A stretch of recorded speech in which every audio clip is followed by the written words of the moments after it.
सबसे पहले समस्या को हम लोग समझ लेते हैं। समस्या क्या कहा था भाई, यहाँ सुनो कि यदि साइन ए बराबर 3/4 तो कोस ए और टेन ए का मान ज्ञात कर लेना है। ठीक है, जिसमें त्रिभुज एबीसी में साइन ए बराबर 3/4 दिया गया है, कोस ए और टेन ए का मान ज्ञात करना है। ठीक है, तो मान लो कि इसको लंब कहते हैं, नीचे वाले को आधार कहते हैं और इसको कर्ण कहते हैं। इसका जो है एंगल के सामने वाले भुजा को क्या बोलते हैं, कर्ण बोलते हैं। हम पाइथागोरस फॉर्मूला का यूज कर लेते हैं, तो पाइथागोरस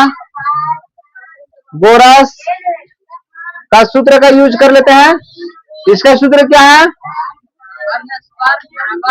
कर्ण स्क्वायर बराबर आधार स्क्वायर प्लस लंब स्क्वायर।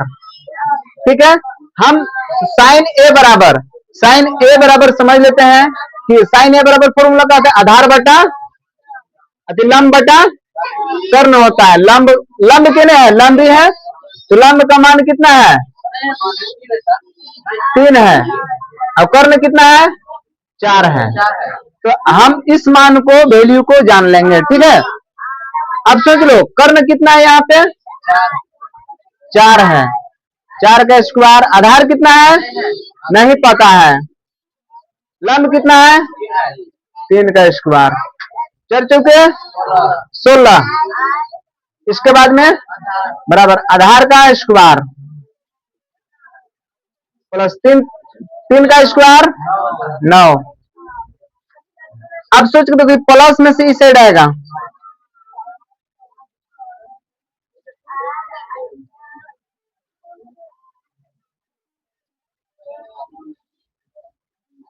प्लस में से किस साइड आएगा, तो 16 माइनस 9 बराबर आधार का स्क्वायर। ठीक है,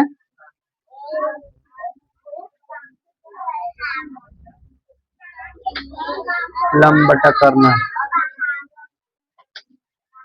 लंब बटा कर्ण।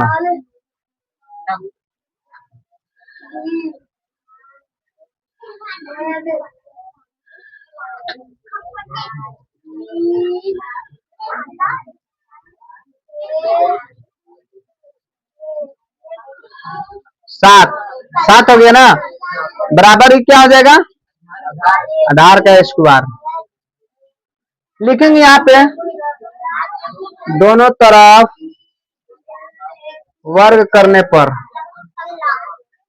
ठीक है, दोनों तरफ वर्ग करते हैं तो 7 के ऊपर रूट हो जाएगा बराबर आधार स्क्वायर पर आगे रूट लगेगा, इससे कट जाएगा।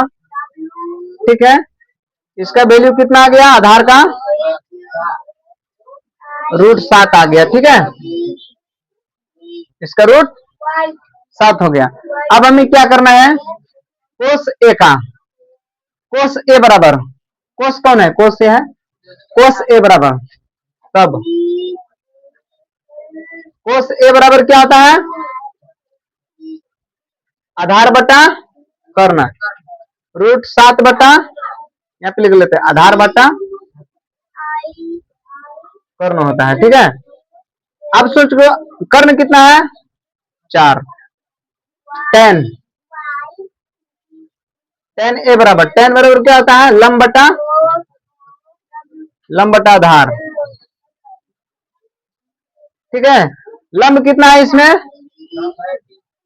3 है ना, 3 है, आधार कितना है, रूट 7 है। 10 का मान निकल गया और कोस के भी यहाँ निकल गया है। ठीक है, ठीक है, देखो